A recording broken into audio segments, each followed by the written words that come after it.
Story zone, তোমার অনুভূতিদের খুঁজে নাও এখানেই।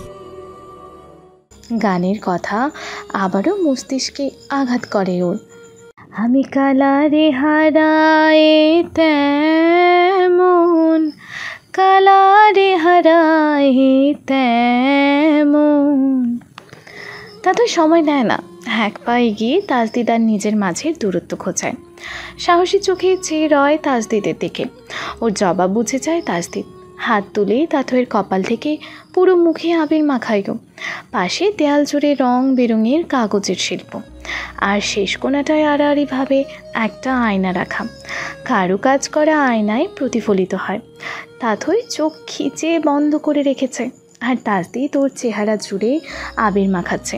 নিচ থেকে তখন গায়েন গেয়ে উঠল, ওই রূপ হেরিয়ে দর্পণে, ওই রূপ হেরিয়ে দর্পণে, আমার মনের মানুষের সনে, আমার মনের মানুষের সনে। তাদের চোখ মেলল হাসি মুখে। ফাগুনের শুভেচ্ছা ম্যাডাম বলে ওকে পাশ কাটিয়ে চলে যায় তাজদিদ। মৃদু বেগে দৌড়ে নিচে নেমে আসে, আবারও হল্লোর বাঁধিয়ে দেয় শান্ত টিটুদের সাথে। তাতেই নিজের গালে হাত দিয়ে থমকে রইল দুদণ্ড।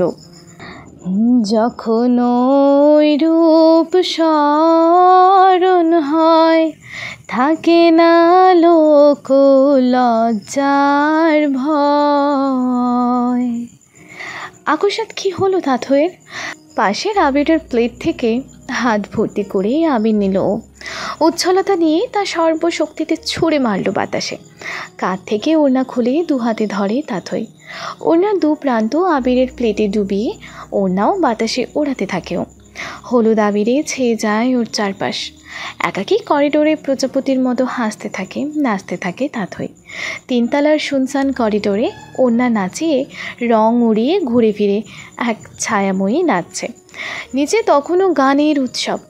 একদল তরুণ তরুণী গায়কের সাথে তখন একসাথে গলা ছেড়ে গাইছে, লালন ফকির ভেবে বলে সদাই, ওই প্রেম যে করে সে জানে, ওই প্রেম যে করে সে জানে, আমার মনের মানুষের সনে, আমার মনের মানুষের সনে, মিলন হবে কত দিনে, মিলন হবে কত দিনে, আমার মনের মানুষের সনে, আমার মনের মানুষের সনে। শুক্রবারের সকালটাতে উচ্চমাত্রার ব্যস্ততা পড়ে গেছে প্রীতিকার নিশে। তাজদিদ শার্টের হাতা গোটাচ্ছে, আর মিসেস ওয়াসির ওর মুখে ভাজি পরোটা তুলে দিচ্ছে। তাজদিদ মূলত তৈরি হচ্ছে ক্যাম্পাস যাবে বলে। গত 3 দিনে তাথয়ের প্রজেক্ট শেষ করে দিয়েছে ও। আজ ক্লাস নেই, তবে রিঙ্কির ভর্তি পরীক্ষা। যেহেতু তাজদিদের ভার্সিটিতে পরীক্ষা, রিঙ্কিকে সাথে করে নিয়ে যাওয়ার দায়িত্বটাও ওর ওপরেই পড়েছে। তাজদিদ মানা করার কোনো কারণ পায়নি। হাত ঘড়ি পড়তে পড়তে তাজদিদ মাকে বলল, আঙ্কেল সাথে গেলেও পারতো। আমিও সেটা বলেছিলাম, কিন্তু ভাই বললেন তার নাকি অন্য কোথায় জরুরি কাজ আছে, আর ভাবি তো জার্নি করতেই পারে না। মায়ের দিকে এক পলক তাকালো তাজদিদ। মানি ব্যাগ আর ফোনটা নিয়ে পকেটে পুড়তে পুড়তে বলল, আচ্ছা যা হয়েছে হয়েছে, ব্যাস আজকের দিনটাই, এরপর আমি দায়মুক্ত। নিজে নিজে বলে তাজদিদ ঘর থেকে বেরোলো। বারান্দায় সোফায় ওয়াসির সাহেব সাথে রিঙ্কি বসা। রিঙ্কিদের বাসা থেকে প্রীতিকার্নিশ বেশি সম্মুখে, তাই ও চলে এসেছে আগে। তাজদিদকে দেখে রিঙ্কি দাঁড়িয়ে গেল। কালো শার্টে কোনো পুরুষকে এত বেশি সতেজ দেখায়, হয়তো সেটা তাজদিদকে বলেই সম্ভব।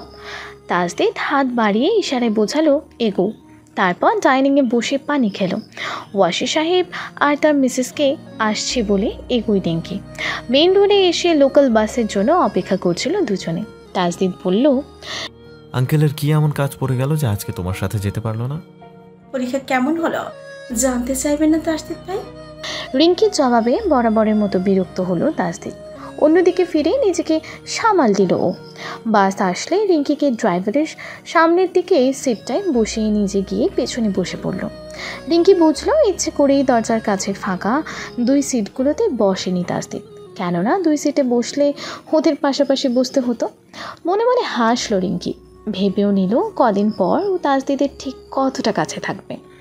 ফোনের কর্কশ রিংটনে ঘুম ছুটে যায় তাথয়ের। শোয়া থেকে উঠে বসো। গত কদিনে প্রজেক্ট নিয়ে অনেক বেশি খাটাখাটুনি গেছে। শুক্রবার আরামসে ঘুমানোর কথা ওর। ব্যালকনিতে তাকিয়ে দেখে সেখানে উজ্জ্বল আলো, মানে বেলা হয়েছে অনেকটাই। তালুর উল্টো পিঠ গলায় ঠেকালো তাথয়, টের পেল ও ঘেমে উঠেছে। পাশে বাজতে থাকা ফোনটার দিকে তাকালো তাথয়। কলে রুমনের নাম দেখে কল রিসিভ করে হ্যালো বলল ও। ওপাশ থেকে রুমন বলল, কই রে তুই? স্পেসে। কেন? ও পৃথিবীর বাইরে? তাহলে থাক, আমি ভাবলাম শুক্রবার আজ, আর তুই বোধ হয় অম্বরণীরে। থাকলে পরে বলতাম ক্যাম্পাসে চলে আয়, দেখা করি। ঢাকা ফিরেছি। তাত হয়ে খুশি হয়ে গেল, শব্দহীন হেসে বলল, জলদি আয়, আমি শার্লিকে নিয়ে পৌঁছাচ্ছি। কল কেটে শার্লিকে মেসেজ করে দিল তাথই। শার্লি ক্যাম্পাসেই ছিল, শান বাঁধানো সিটে বসে হেডফোনে গান শুনছিল ও। হলে থাকে বলে ওর বেশিরভাগ সময় ক্যাম্পাসেই কাটে। তাথইয়ের মেসেজ পড়ে খুশি হয়ে যায় ও। কান থেকে হেডফোন নামালো শার্লি, তখনই ওর কানে আসে, ওই পিচ্ছি মেয়ে তোর ভালো মানুষের সুযোগ নিচ্ছে তাসদিদ, ওকে কিন্তু তুই একটু বেশি ছাদ দিয়ে ফেলছিস। তাসদিদের নাম শুনে শার্লি কপাল কোঁচকাল। গলার আওয়াজটা যে শান্ত তাও শতভাগ নিশ্চিত। শার্লি বুঝলো তাসদিদ শান্ত ওর বসার জায়গার উল্টো পাশেই বসে। তাসদিদ ক্যাম্পাসে জেনে শার্লি খুশি হলো। অন্য কোনো সময় হলে তাথই কোনো মতেই শুক্রবারে ক্যাম্পাসে আসতো না। হ্যাঁ, যখন ও ক্যাম্পাসে আসে, আজই তাসদিদ ক্যাম্পাসে এসেছে। পরিস্থিতি কতটা মোহনীয়তার সাথে বারবার ওদের কাছাকাছি নিয়ে আসছে ভেবে হাসলো শার্লি। কিন্তু তাসদিদের কথায় কৌতূহল বাড়ে ওর। পেছনে বসা তাসদিদ বলছে, I had no choice. Rinki আমাকে এমন কোনো পরিস্থিতিতে ফেলেনি যেখানে আমি রিয়াক্ট করতে পারতাম। শার্লির বিস্ময় বাড়ে। তাসদিদ ওয়াসের, যার কাছ থেকে কিনা সব রকমের সমাধা থাকে, সেই তাসদিদ বলছে সে নিরুপায়। কৌতূহল নিয়ে ওদের দুজনের আরও কিছু কথাবার্তা শুনল।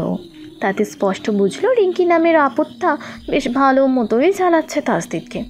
শার্লি মাথা নেড়ে তাচ্ছিল্য হাসলো। রিঙ্কি নামক মেয়েটার জন্য করুণা হলো ওর। মনে মনে আন্দাজ করতে লাগলো তাসদিদ ওয়াসিরের অস্বস্তির কারণ। এই রিঙ্কির সাথে তাথই আলফেজ ঠিক কী করতে পারে। হিসাব করে শার্লি ফলাফলে যা পেল সব। রিঙ্কি পরীক্ষা শেষ করে বেরিয়ে তাসদিদকে খুঁজতে শুরু করে। একটু পর তাসদিদে ওকে ডাক লাগায়। রিঙ্কি এগোলো। তাসদিদের সাথে শান্ত টিটুও এসেছে। তাসদিদ ওদের সাথে পরিচয় করিয়ে দিল রিঙ্কিকে। রিঙ্কি বলল, যা গেছে গেছে, রেজাল্টে দেখা যাবে। স্বতঃস্ফূর্ত জবাব দিল তাসদিদ। টিটু উৎসাহ ভরে বলল, তুই পড়িয়েছিস না ওকে, ও ঠিক চান্স পাবে। তাসদিদ কি পড়িয়েছে সেটা ম্যাটার করে না, ও কি পড়েছে সেটা ম্যাটার করে। তা রিঙ্কি মামুনি, এক্সাম কেমন গেল তোমার? লিখেছো সব? শান্ত সম্বোধনে কপাল কুঁচকে আসলো রিঙ্কির। ঠোঁট চেপে ধরে অন্যদিকে ফিরে তীব্র কষ্টে হাসি লুকালো তাসদিদ। রিঙ্কি বলল, জি ভাইয়া, সব লিখেছি। সব লিখেছো? তা মামুনি, এই যে যারা হল থেকে বেরিয়ে বলে সব লিখেছি, 100ই দাগিয়েছি, চান্সটা কিন্তু তাদের কপাল থেকেই আগে ফসকে যায়, এটা জানো তো? রিঙ্কি এবার জবাব দিল না, তেমনি কপাল কুঁচকে চেয়ে রইল। তাসদিদ শান্তর কাঁধে হাত রেখে ওকে থামালো। গলা ঝেড়ে বলল, তুমি কিছু খাবে রিঙ্কি? বেলা অনেক হয়েছে। খাবো না কিছু, কিন্তু আপনার ক্যাম্পাসটা ঘুরে দেখতে চাই। রিঙ্কি তৎক্ষণাৎ স্বাভাবিক হয়। ওর আবদারে তাসদিদ বারণ করলো না। বারণের সুযোগ নেই, ইশারায় শান্ত টিটুকে বলল, চল যাই। টিটু রাজি হলো, কিন্তু বাদ সাধলো শান্ত। ও গেল না। তাসদিদ টিটু আর রিঙ্কিকে নিয়ে গেল। ক্যাম্পাসে ঢুকেই তাথই চোখে পড়ল তাসদিদকে। শুক্রবারে ক্যাম্পাস এমনিতেও ভরাট থাকে, তার উপর ভর্তি পরীক্ষা ছিল। এত মানুষের ভিড়েও কালো শার্ট পরিহিত মানুষটাকে দেখাটাকে সৌভাগ্য নাম দেওয়ার ইচ্ছে হলো তাথইয়ের। সুঠামদেহী সেই পুরুষের ডান হাতে কালো সানগ্লাস। দুপুরের রোদেও সেটা চোখে আটেনি তাসদিদের। পাশের মেয়েটাকে আঙুল দিয়ে এটাও দেখাচ্ছে ও। তাথই বাকি সব ভুলে গেল।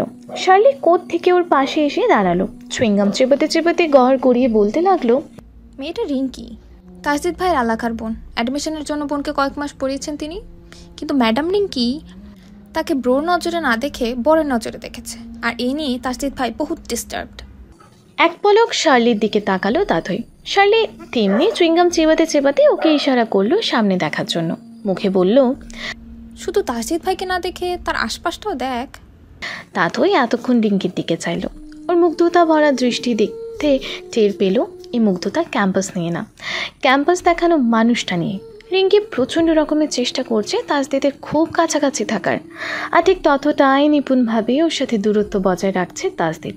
হুট করেই শার্লির চোখে পড়ল একটা রোগা পাতলা ছেলে এসে তাসদিদের সাথে কথা বলছে, পরনে শার্ট প্যান্ট। সবচেয়ে বড় কথা, ছেলেটাকে রুমনের মতো দেখাচ্ছে। শার্লি নিজের চোখে বিশ্বাস হয় না। মুখে চুইংগাম ফেলে দুইবার চোখ ডলল ও। এরপরও যখন দৃশ্য বদলালো না, শার্লি বিস্ময়ে বলল, রুমন? তাথইয়ের কানে গেল কি গেল না, পা বাড়ালো ও। শার্লিও হাঁটা লাগালো ওর পেছনে পেছনে। রুমনকে দেখে খুশি হয়ে যায় তাসদিদ, উল্লাসে জড়িয়ে ধরল ওকে। টিটাও ভ্রুকুটি করে তাকিয়ে আছে রুমনের দিকে। ছেলেটাকে চেনা চেনা লাগছে ওর, তবে পরিচয়টা মনে করতে পারছে না। তাসদিদ রুমনের কাঁধে হাত রেখে বলল, হ্যান্ডসাম হয়ে গেছো রুমন, কেমন আছো? তাসদিদের মুখে রুমনের নাম শুনে টিটুর চোখ বেরিয়ে আসার উপক্রম হয়। রুমনের আপাদ মস্তক চোখ বুলায় ও। ঢোলা ঢালা শর্ট প্যান্ট, ঠিকঠাক মাপের চুলের ছাট, আগের পাঞ্জাবিওয়ালা রুমনের সাথে এর লক্ষণীয় তফাৎ। রুমন হেসে বলল, জি ভাই, আমি ভালো আছি, আপনি কেমন আছেন? টিটু আরেক দফায় চমকায়। শুধু বেশভূষায় না, রুমনের স্বরেও বদল ঘটেছে। সেই হেলে দুলে কথা বলার স্বভাবটা ওর আর নেই। আগের মেলি ভাবগুলো অসম্ভব রকমের সামাল দিয়ে তাসদিদের সাথে কথা বলছে ও। টিটুকে দেখে ওকেও সালাম দিল রুমন। বলল, আপনি কেমন আছেন টিটু ভাই? দিনকাল কেমন যাচ্ছে? এতক্ষণ তো ঠিকঠাক ছিলাম, কিন্তু তোকে দেখে শকে আছি। তুই কেমন আছিস? প্রেম তো করিসনি জীবনে, তুই প্রেমের কি বুঝবি? জি ভালো। সৌজন্যতার সাথে জবাব দিল রুমন। তখনই তাথই শার্লি আসলো সেখানে। তাসদিদ এক পলক দেখল তাথইকে। তার পরনে কালো টপসের উপর খয়েরি রাঙা কোটি। টপস জিন্সে মেয়েটাকে মন্দ লাগে না, তবু অজান্তেই ওর মনে তুলনা জাগলো। বসন্তে হলুদ আনারকালি ওড়নায় তাথইকে অপসরী লাগছিল। হয়তো সেই জন্যই ওর নিজেকে সংবরণ করা হয়ে ওঠেনি। আবির মাখিয়েছিল তাথইকে। তাথই একবারের জন্য তাসদিদের দিকে তাকালো না, ওর দৃষ্টি কেবল রিঙ্কির দিকে। এমনকি রুমনকেও দেখলো না তাথই। শার্লি সালাম দিল ওদের। রুমনের দিকে ঘুষি ছুঁড়ে বলল, হে, কেমন আছিস? তাসদিদ সালামের উত্তর নিল। রুমন লাফিয়ে পিছিয়ে যায়, হেসে বলল, তোদের পরে দেখছি। তাসদিদ ভাই, আপনার সাথে আলাদা করে একটু কথা বলার আছে। তাসদিদ জবাব দেওয়ার আগে শার্লি রিঙ্কিকে দেখিয়ে বলল, এটা কে তাসজিদ ভাই? আপনার আত্মীয়? হ্যাঁ, বোন হয় আমার, অ্যাডমিশন দিতে এসেছে। রিঙ্কি, ও শার্লি আর ও তাথই, থার্ড ইয়ার ওরা, বায়োকেমি। আর ও রুমন নাট্যকলাতে। রিঙ্কি কিছু বলল না, ওর এসবে আগ্রহও নেই। তাসদিদ হাত গড়ি দেখে নিয়ে বলল, আচ্ছা তোমরা একটু কথা বলো, আমি আর রুমন 2 মিনিটে আসছি। চলো রুমন। রুমনকে নিয়ে হাঁটা লাগায় তাসদিদ। কয়েক পা দূরে গিয়ে কথা বলতে থাকে দুজনে। টিটু ফোন দেখছিল, রিঙ্কি তাসদিদকে দেখছিল, আর তাথই রিঙ্কিকে। একটা চাওয়ালা পাশ কাটাচ্ছিল ওদের। শার্লি বলল, চা খাওয়ান টিটু ভাই। চাওয়ালাকে থামালো টিটু। 3 কাপ চা নেয় তিনজনে। রিঙ্কি চা নিল না, ও তেমনি তাসদিদকে দেখছে আর মুচকে হাসছে। টিটুর কল আসে। চা হাতে কিছুটা পাশে গিয়ে ফোনে কথা বলতে লাগলো ও। শার্লি চায়ের কাপে ফু দিয়ে বলল, এক্সাম কেমন দিলে রিঙ্কি? জি আপু, ভালো। খেলো করেছে? তাথই সিনিয়রদের সাথেই যা করছে। ব্যাটা তুমি জুনিয়র হয়ে আসলে তো। হ্যালো ডিয়ার লিসেনার্স, আপনারা শুনছেন স্টোরিজ অন প্রেজেন্স ধারাবাহিক পর্ব গল্প। আমাদের সামগ্রিক প্রচেষ্টাকে উৎসাহিত করতে লাইক অ্যান্ড কমেন্ট করতে ভুলবেন না। Thank you.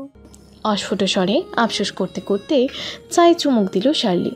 ঠিকঠাক শুনতে না পেয়ে রিঙ্কি বলল, জি আপু, কিছু বলবেন? হ্যাঁ হ্যাঁ, জিজ্ঞেস করলাম কেমন বোন হও তুমি তাসদিদ ভাইয়ের? আপন বোন?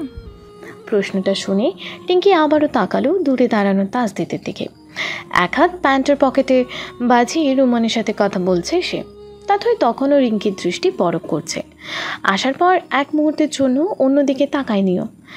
রিঙ্কি তাসদিদের দিকে তাকিয়ে থেকেই বলল, আমার আর তাসদিদ ভাইয়ের কেমন সম্পর্ক সেটা কদিন পরে বলি আপু। কেন? কদিন পরে তোমাদের বর্তমান সম্পর্ক বদলে যাবে নাকি? মনে করুন তাই। রিঙ্কির জবাব শুনে চায়ে চুমুক দেওয়ার মুহূর্তেই কাশি উঠে যায় শার্লির। রিঙ্কি ওকে সামলাতে সবে মুখ খুলেছে, আপু সামলে, তৎক্ষণাৎ তোর গায়ের উপর চা এসে পড়ে।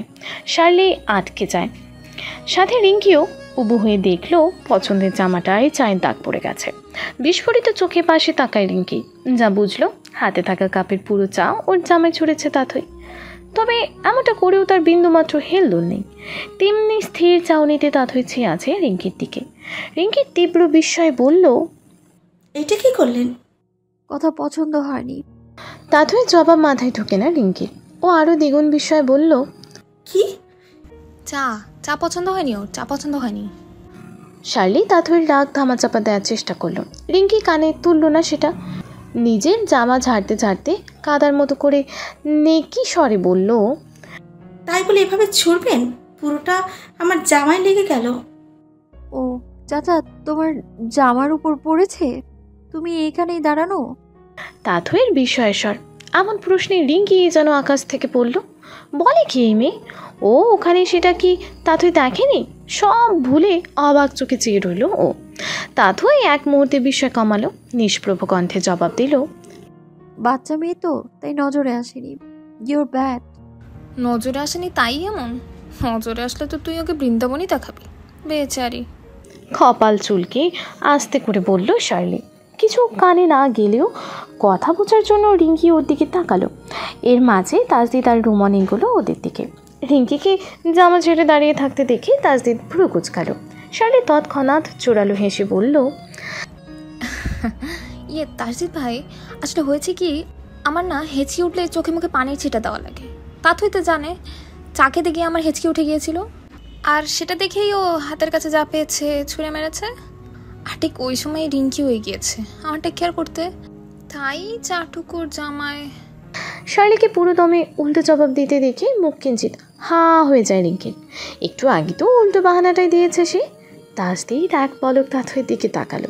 সে বুকে হাত গুজে সেই চিরাচরিত ডোন্ট কেয়ার ভাবে দাঁড়িয়ে পকেট থেকে টিস্যু বের করে রিঙ্কিকে এগিয়ে দিল তাজদিদ। রিঙ্কি জামা মুছতে লাগলো।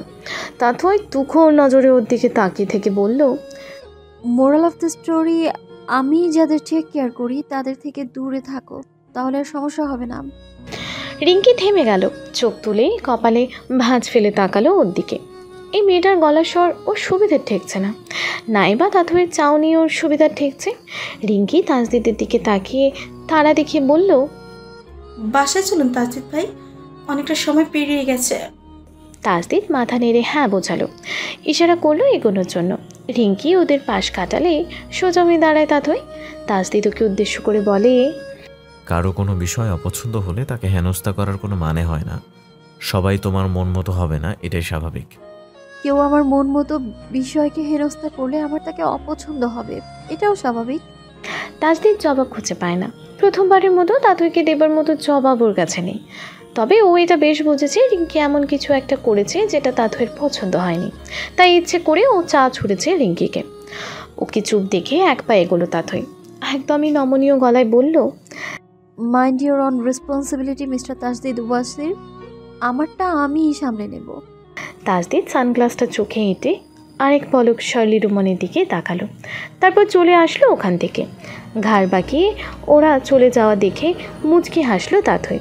নিজে নিজেই বলল, তোমাকে তো ভালো হতে কে বলেছে মিস্টার, বাট ডোন্ট ওয়ারি, অলিগলিতে যত ডিস্টারবেন্স কুড়িয়ে রেখেছো এগুলোর সবগুলোর দায়িত্ব এখন আমার। অ্যান্ড হোয়াট আই সেড, আমি দায়িত্ব আমার, যে দায়িত্বটা আমি নিয়েছি সেটা আমি বেশ ভালো মতোই সামলে নেব। ওর কথা শুনে শার্লি শব্দ করে হেসে দিল। রুমন এতক্ষণ কেবল চুপচাপ সবটা দেখছিল, কিছুই বুঝে আসেনি ওর। এবারে চেঁচিয়ে বলল, তোরা দুইটা কি বলবি আমাকে কি হয়েছে, নাকি আমি তাজদিদ ভাইকে ডেকে জিজ্ঞাসা করব? তাথই তেমনি তাজদিদের চলে যাওয়ার দিকে তাকে মুচকি হাসছে। শার্লি হাসি কমালো। কিছু সময় পর ক্যাফেটেরিয়ায় গিয়ে বসলো তিনজনে। শার্লির মুখে সবটা শুনে রুমন বড় বড় চোখে তাকিয়ে রইল তাথইয়ের দিকে। তাথই প্রেমে পড়েছে, কথাটা কোনো মতেই বিশ্বাস হচ্ছিল না ওর। তাথই ওর চাউনিকে এক বিন্দু পাত্তা না দিয়ে স্ট্রতে চুমুক দিল, বলল, এবার বল তাসদিদের সাথে তোর এত গোপন কথা কিসের? রুমন হকচকিয়ে যায়, নড়বড়ে কণ্ঠে জবাব দেয়, গোপন কথা? গোপন কথা মানে কি? এই যে ওকে দেখে তাসদিদ ভাই বলে ছুট লাগালি, এর কারণ কি? দেখ তাথই, আমি ভালো হয়ে গেছি, উল্টাপাল্টা ভাববি না একদম। রুমনের সতর্ক স্বর। তাথই টেবিলে দুহাত রেখে ঝুঁকল, মিষ্টি হেসে বলল, জানি, আর তুই ভালোটা কি করে হলি সেটাই তো জানতে চাইছি। তাসদিদ ভাই বলে ছুট লাগিয়েছি কারণ আমার চেঞ্জেসগুলোতে তার অনেকটাই অবদান রয়েছে। কনসালটেশন সেন্টারে যাওয়ার আইডিয়াটা তারই ছিল। স্পষ্ট জবাব দেয় রুমন। ওর জবাব শুনে তাথই চেয়ারে হেলান দিয়ে এসে বসল। এই একটা নামে কত রকমের মুগ্ধতা জমা হতে পারে ভেবে ভেতর বাহির পুলকিত হতে থাকে ওর।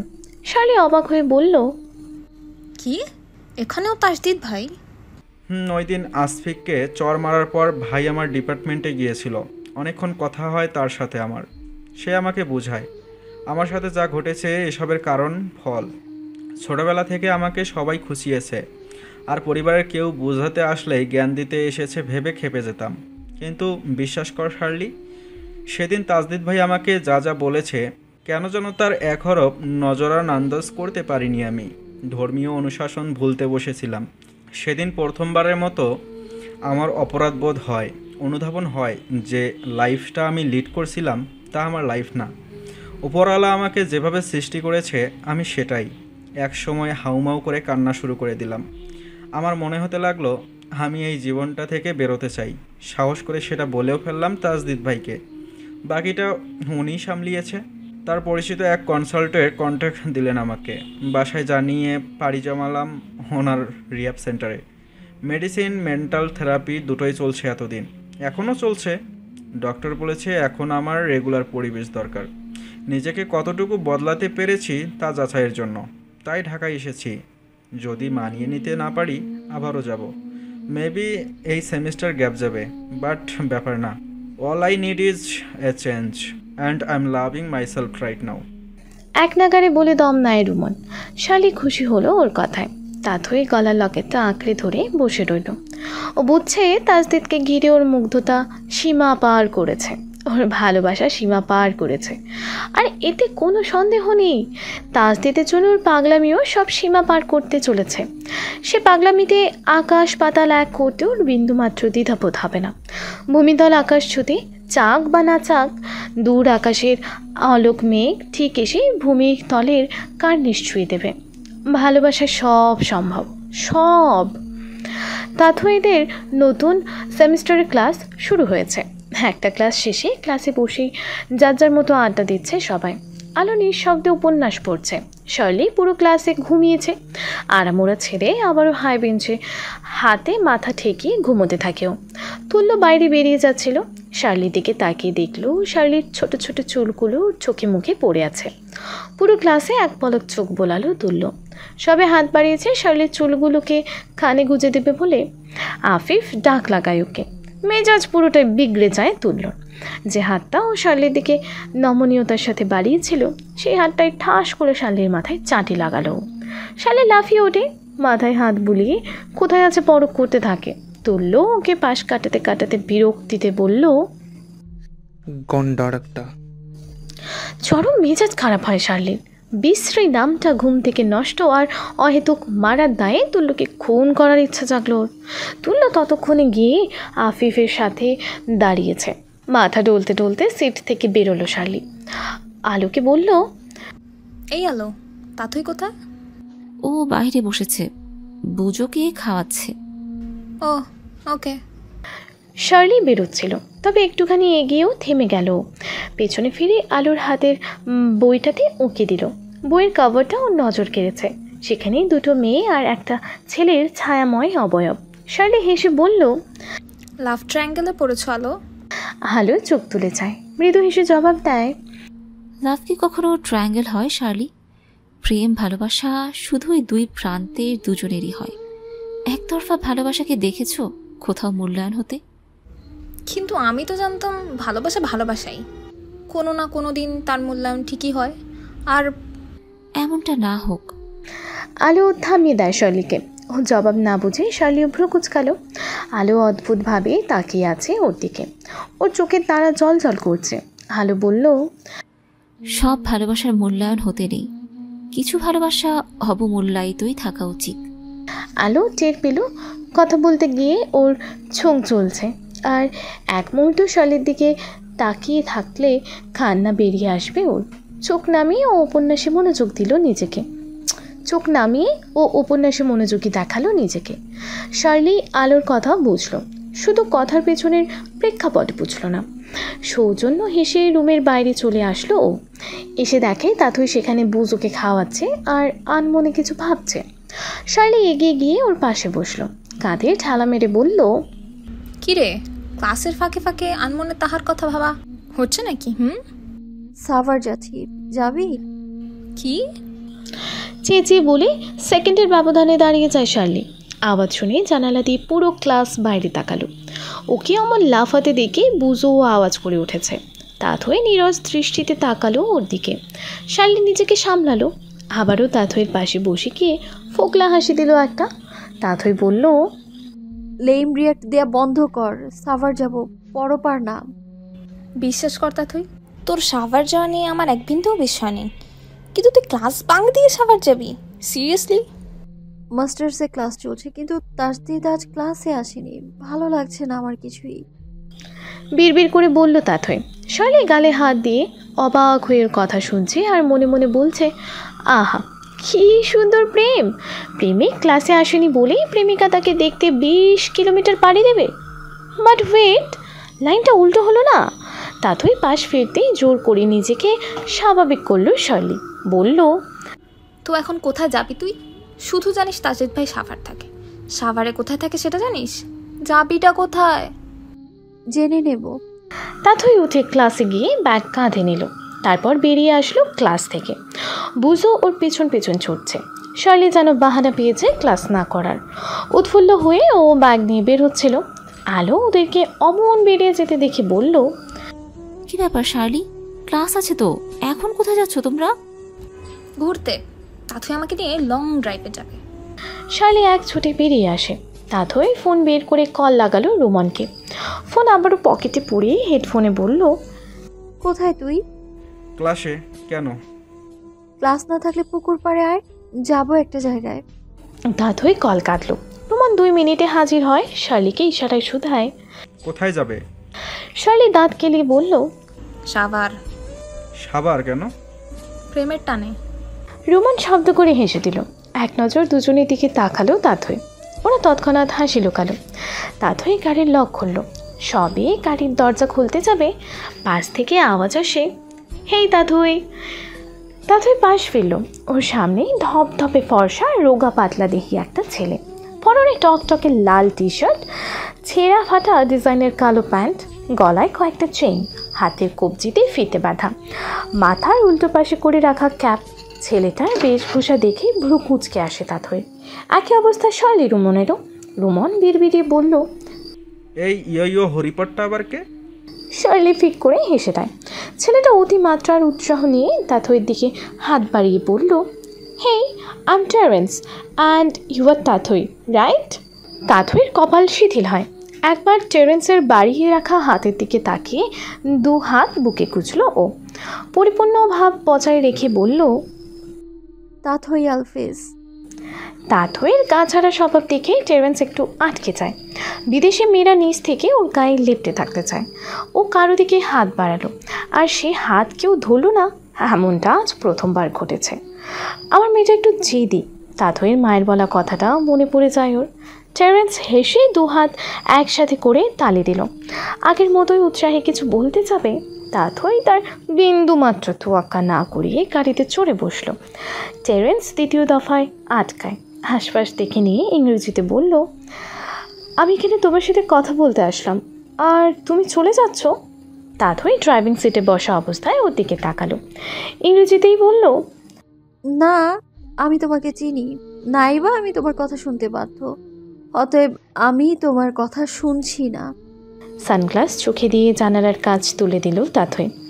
জানালার কাছে নিজের অপমানিত অবয়ব দেখে যেন টেরেন্স নিজেকেই চিনল না। রুমন উল্টো দিকে জানালা দিয়ে ফ্রন্ট সিটে বুজুকে তুলে নিল, তারপর নিজেও পেছনের সিটে বসলো। শার্লি টেরেন্সকে পাশ কাটিয়ে পেছনের সিটে উঠতে উঠতে বলল, নাম টেরেন্স হলে কি হবে, ছাদে মাল নেই। টেরেন্স বুঝল না ওর কথা। গাড়ি স্টার্ট দেয় তাথই। দ্রুত গতিতে চলে যাওয়া গাড়িটার দিকে তাকিয়ে রইল টেরেন্স। গাড়িটা চোখের আড়াল হলেও অদ্ভুত হেসে বলল, attitude okay, I like it. Jam ঠেলে মোটামুটি ঘন্টা 3 পর সাভারের মূল সড়কে পৌঁছালো তাথই। পেছনের সিটে বসে শার্লি লোকেশন দেখছে। রোমান শান্তকে কল করে তাজদিদের ঠিকানা জেনে নিয়েছে। বুঝে জানালায় সামনের 2 পা তুলে বাইরে খাওয়া খাচ্ছে। একটা সময় শার্লি বলল, স্টোরি জোন, তোমার অনুভূতিদের খুঁজে নাও এখানেই।